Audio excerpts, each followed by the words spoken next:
काश्मीर या ठिकाणी दहशतवाद्यांनी केलेल्या भ्याड हल्ल्यात डोंबिवलीमधील अतुल मोने, संजय लेले आणि हेमंत जोशी यांचा दुर्दैवी मृत्यू झाला। या हल्ल्यामध्ये मृत्युमुखी पडलेले डोंबिवलीमधील संजय लेले, अतुल मोरे, हेमंत जोशी यांच्या अंत्यसंस्कारासाठी राज्याचे मुख्यमंत्री देवेंद्र फडणवीस, कल्याण लोकसभेचे खासदार डॉक्टर श्रीकांत शिंदे, माजी मंत्री रवींद्र चव्हाण, आमदार सुलभा गायकवाड हे उपस्थित होते।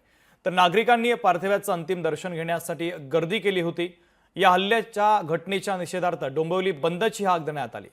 या परिस्थितीमध्ये अतुल मोने यांच्या कुटुंबियांसोबत संवाद साधलाय आमच्या प्रतिनिधींनी, पाहूयात।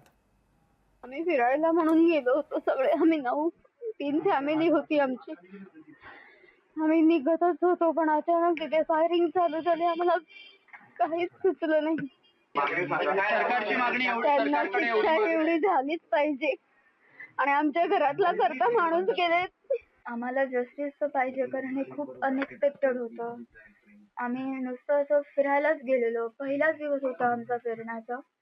हे बिलकुल पण एक्सपेक्ट नव्हतं केलं आम्ही असं काही होईल। आम्हाला वाटलेलं की काश्मीर सेफ आहे। याच्या आधीही माझे आई बाबा जाऊन आले जम्मू काश्मीरला, मी लहान असताना जाऊन आले आणि मी सेकंड टाइम जात होती जम्मू काश्मीरला। तर बिलकुलच आयडिया नव्हती की असं काही होईल। गव्हर्नमेंट आम्हाला जस्टिस देईल एवढीच अपेक्षा। जी बहीण आहे तिच्या मिस्टरांनी म्हटलं की प्लीज आम्हाला सोडून द्या, आम्ही काहीच नाही करणार, आम्ही इथून निघून जाऊ, आम्हाला प्लीज सोडून द्या, आमच्यावर गोळीबार करू नका।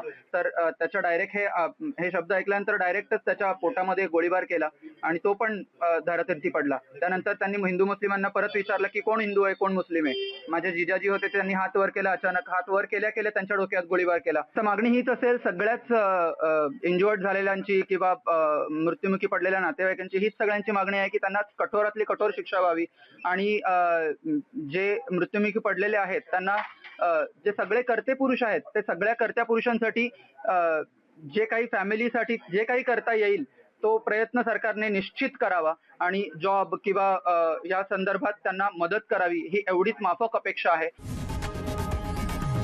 लोकशाही मराठी ऐका, पहा, जागरूक रहा।